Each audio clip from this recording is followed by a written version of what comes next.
Tutorial kuliah Sosiologi Hukum topik kelima dari 25 topik, eksistensi hukum dalam perubahan sosial. Disediakan oleh Global Tutorial, bila membicarakan perubahan dalam masyarakat dan pencapaian hukum berarti mengkaji perubahan kehidupan sosial dalam masyarakat yang berorientasi pada proses pembentukan hukum dalam pencapaian tujuan hukum. Oleh karena itu, objek pembahasan berfokus pada unengineering interpretation, atau interpretasi terhadap adanya perubahan norma hukum sehingga fungsi-fungsi hukum sebagai social of control dan social engineering dalam menganalisis Undang-Undang Nomor 5 Tahun 1960 dalam konteks pemahaman terhadap social of control dan social engineering dalam pencapaian tujuan hukum. Interpretation adalah usaha untuk menggali, menemukan, dan memahami nilai-nilai dan norma-norma yang hidup dalam masyarakat, untuk dijadikan sebagai bahan dasar pertimbangan dalam menyusun hukum dan menetapkan suatu keputusan dalam penyelesaian suatu permasalahan yang timbul dalam masyarakat, sehingga wujud tujuan hukum itu sendiri yaitu keadilan. Engineering adalah perubahan-perubahan norma dan nilai-nilai yang terjadi dalam masyarakat seiring dengan terjadinya perubahan sosial, perkembangan kebudayaan dan masyarakat itu sendiri. Unengineering interpretasi adalah usaha-usaha yang dilakukan oleh kalangan pemikir hukum untuk menemukan nilai-nilai dan norma-norma yang ada dalam masyarakat yang selalu mengalami perubahan seiring dengan perkembangan zaman.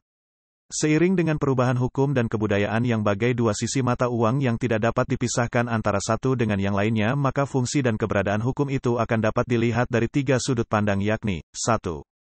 Pada masa lalu, hukum dipandang sebagai produk atau hasil dari kebudayaan, as to the past as a product of civilization.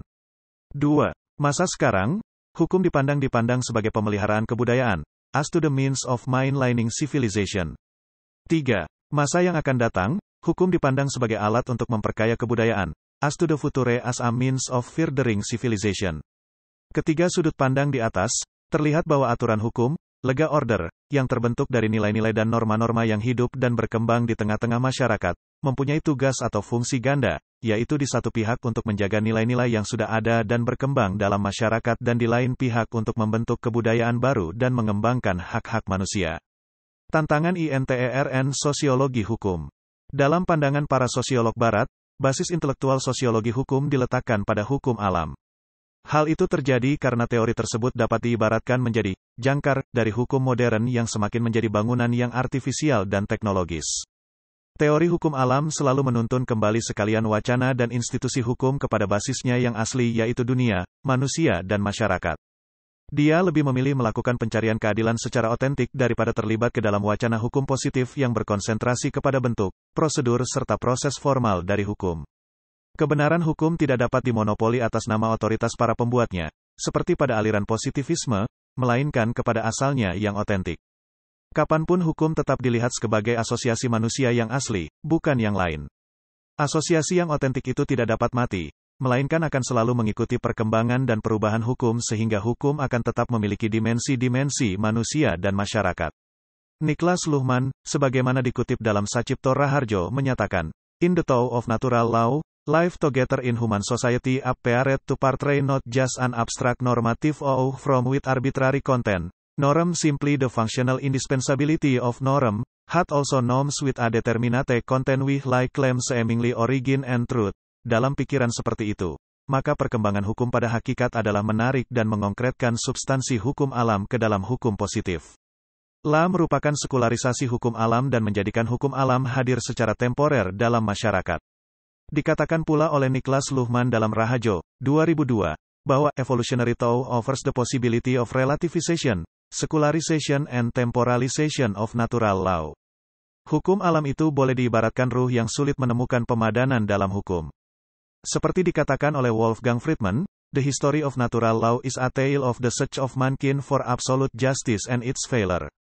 Hukum alam selalu membayangi hukum positif sebagai kekuatan pendorong ke arah pencapaian ideal keadilan. Dalam kaitan ini, Friedman mengatakan, again and again, in the course of the last 2500 years, the idea of natural law has appeared, in some form or other, as an expression of the an ideal higher than positive law. Peranan hukum alam yang demikian itu menyebabkan ketegangan yang tidak pernah dapat dihapuskan antara hukum dengan kehendak masyarakat tentang bagaimana seharusnya hukum itu bekerja. Hukum alam tidak dapat dilihat sebagai suatu norma yang absolut dan tidak berubah. Seperti dikatakan di atas, ia mencerminkan perjuangan manusia untuk mencari keadilan, suatu yang mungkin tidak pernah ditemukan secara sempurna di dunia ini. Norma hukum alam, kalau boleh disebut demikian, berubah dari waktu ke waktu sesuai dengan cita-cita keadilan yang wujudnya berubah-ubah dari masa ke masa. Dengan demikian, sesungguhnya keadilan merupakan suatu ideal yang isi konkretnya ditemukan oleh keadaan dan pemikiran zamannya. Dari penjelasan di atas, apa yang hendak diutarakan sebagai esensi hukum alam sebagai basis sosiologi adalah bahwa hukum itu sepenuhnya merupakan produk dari masyarakatnya yang tidak mudah untuk direduksi ke dalam peraturan perundangan. Sumber besar hukum alam terhadap sosiologi hukum terletak pada pembebasannya dari hukum positif. Sosiologi hukum mewarisi peran pembebasan itu, oleh karena itu ia selalu mengaitkan pembicaraan mengenai hukum kepada basis hukum tersebut, baik itu berupa perilaku manusia maupun lingkungan sosial. Sekalian dengan basisnya yakni hukum alam, sosiologi hukum akan menghadapi tantangan intern, utamanya pada soal sekularisasi hukum. Secara khusus bentuk tantangan itu dapat disimak dari pandangan golongan religius yang senantiasa mengakui keberadaan hukum buatan manusia, akan tetapi ditempatkan dalam kerangka atau bersumber pada tatanan, hukum, di bawah titah Sang Pencipta. Keyakinan itu akan membawa pada kesadaran untuk menyatukannya sehingga ketika dihadapkan di antara dua hukum, yaitu hukum manusia ataukah hukum Sang Pencipta. Golongan religius memandang hukum alam sebagai hukum yang bersumber pada Sang Pencipta. Di luar itu, maka hukum alam yang sekuler dipandang sebagai sesat. Tidak peduli apakah hukum alam itu sudah diundangkan oleh pemerintah yang sah dan melalui prosedur yang sah pula, ataukah hukum alam itu berupa perilaku manusia dan lingkungan sosialnya, selalu keberadaannya mengesampingkan Sang Pencipta, maka hukum itu dipandang sesat. Untuk menjelaskan pandangan golongan religius ini, akan dicoba memberikan contoh kasus. Ketika banyak terjadi perkosaan pada perempuan di Indonesia, seorang menteri wanita pada saat itu berapi-api mendesak agar para hakim menjatuhkan hukuman seberat-beratnya kepada pelaku pemerkosaan. Bahkan direkomendasikan untuk sebaiknya dihukum mati saja. Pertimbangan sangat logis karena pemerkosa telah menghancurkan masa depan korbannya, serta meninggalkan trauma seumur hidupnya. Dalam hal ini hukum diseret untuk lebih berpihak kepada korban pemerkosaan. Untuk itu hukuman yang dijatuhkan harus seberat-beratnya, setimpal dengan derita yang dialami korbannya. Sebaliknya, menurut keluarga pelaku, hukuman mati merupakan kezaliman karena menurut hasil penelitian perkosaan itu kebanyakan terjadi pada orang yang sudah saling kenal. Bahkan separuhnya terjadi atas saling suka, karena keduanya sudah terjalin asmara cinta, pacaran. Biasanya pihak perempuan mengajukan ke pengadilan setelah pihak laki-laki tidak ingin melanjutkannya sampai ke pelaminan. Bagi hakim, pembuktian tentang terjadinya perkosaan itu bukan pekerjaan ringan, sebab pihak pelaku selalu mengaku bahwa hubungannya itu atas dasar saling suka. Dengan demikian untuk menjatuhkan hukuman yang berat sulit. Disinilah letak keterbatasan manusia, selagi manusia masih bernama manusia ia tidak bisa lepas dari subjektivitasnya. Ketika menjadi korban atau pembela korban, maka perasaan subjektivitasnya membela mati-matian dan mengutuk habis-habisan pelakunya. Akan tetapi, jika dia menjadi keluarga pelaku atau pembela pelaku kejahatan, ia berusaha sekuat tenaga untuk meringankan hukuman, bahkan kalau bisa membebaskannya sama sekali. Contoh kasus di atas secara jelas memberikan gambaran bahwa sekularisasi hukum cenderung menyesatkan. Masyarakat akan mengutuk habis-habisan terhadap penyelesaian perkara perkosaan yang semata-mata berdasarkan logika, dengan pendekatan unier mekanistik. Cara-cara seperti itu dalam banyak pengalaman lebih menunjukkan ketidakberdayaan hakim mengungkap kasus yang bersangkutan secara detail, sehingga memunculkan keputusan yang formalistis. Kenyataan ini bisa terjadi karena standar moral yang berlaku di dalam proses peradilan sudah bergeser. Ukuran baik buruk telah mengalami distorsi sehubungan dengan semakin tingginya tuntutan hawa nafsu, sehingga bisa mengubah segalanya. Jika standar moral berubah, secara otomatis hukum pun harus diubah atau harus melakukan penyesuaian diri. Inilah hukum produk manusia setiap saat dapat dibuat atau ditafsirkan berbeda sesuai dengan keinginan hawa nafsu penggunanya, dan tidak lain mereka itu adalah yang berkuasa atas hukum itu. Kritik lain yang harus disampaikan kepada hukum alam bahwa pendapat mayoritas dalam masyarakat juga bukan jaminan kebenaran. Menjadikan mayoritas suara anggota masyarakat sebagai ukuran kebenaran terbukti bisa merupakan refleksi dari penindasan mayoritas atas minoritas. Sebagai contoh, bahwa dalam komunitas koruptor, melakukan manipulasi data untuk pembengkakan anggaran adalah hal yang wajar. Dengan begitu, tidak perlu dipandang sebagai melanggar hukum. Apabila perilaku seperti itu secara sosiologis dianggap benar, sudah tentu kecenderungan kehidupan di kemudian hari akan semakin banyak koruptor baru. Bagi penganut hukum religius, biarpun semua masyarakat menghendaki pelegalan judi, prostitusi, manipulasi, bagaimanapun hukum tak bisa diubah, sampai kapanpun tidak akan ada pemutihan kejahatan. Dengan kata lain sampai kapanpun dan dalam kondisi apapun hukum tidak bisa ditawar-tawar dan tidak bisa ditafsirkan secara kontekstual. Sosiologi hukum yang berbasis hukum alam menekankan peranannya sebagai pengamal dan penjelas terhadap fenomena dan realitas sosial, walaupun dalam perkembangannya ada keinginan agar disiplin ini juga digunakan sebagai basis penyelesaian perkara. Berbeda dengan peranan yang demikian, penganut sosiologi hukum yang berbasis moral menempatkan hukum tidak sekedar alat untuk mendapatkan keadilan, tetapi juga sebagai alat pendidikan. Sekalian dengan fungsi edukatifnya itu, maka dalam proses hukum selalu melibatkan masyarakat secara transparan, termasuk dalam penerapan hukumnya maupun pemberian sanksi hukum. Melalui proses sosial itu diharapkan tumbuh kesadaran hukum bahwa setiap kejahatan akan berakibat fatal bagi pelakunya. Dengan kesadaran yang diperoleh melalui penjelasan dan pengalaman atau penglihatan langsung, maka masyarakat tidak akan mencoba-coba berbuat kejahatan.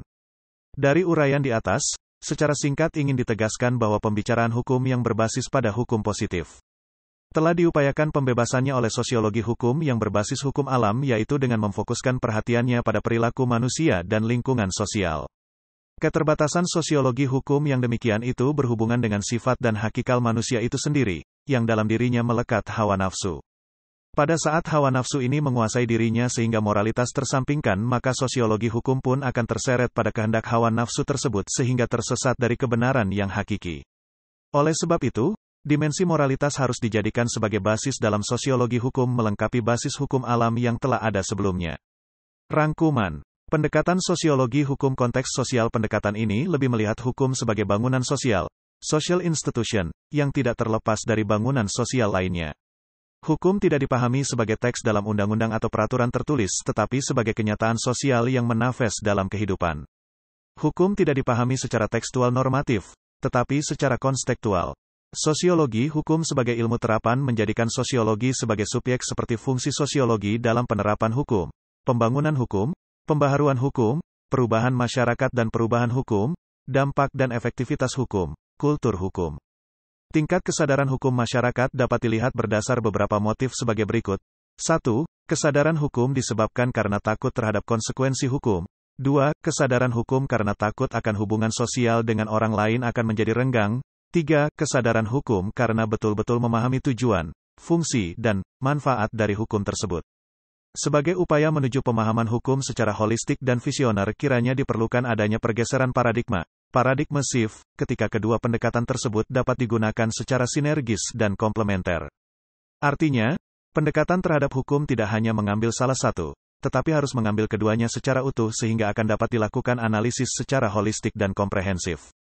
Interpretasi terhadap adanya perubahan norma hukum sehingga fungsi-fungsi hukum sebagai social of control dan social engineering dalam menganalisis suatu undang-undang dalam konteks pemahaman terhadap social of control dan social engineering dalam pencapaian tujuan hukum. Demikianlah materi topik kelima dari 25 topik tutorial sosiologi hukum. Channel Global Tutorial dipastikan sangat bermanfaat bagi siapa saja yang ingin menambah wawasan, termasuk mahasiswa perguruan tinggi negeri dan swasta manapun di Indonesia. Video tutorial juga dituturkan dan disubtitelkan agar dapat ditonton, dibaca sambil didengarkan. Jangan khawatir jika belum langsung paham. Untuk pemahaman yang lebih baik, putar dan dengarkan video ini berulang-ulang. Subscribe dan like, agar Anda mendapatkan update tutorial lainnya. Bagikan juga link video ini, agar teman lain juga mendapatkan manfaat channel ini. Sekian dan terima kasih. Sampai jumpa.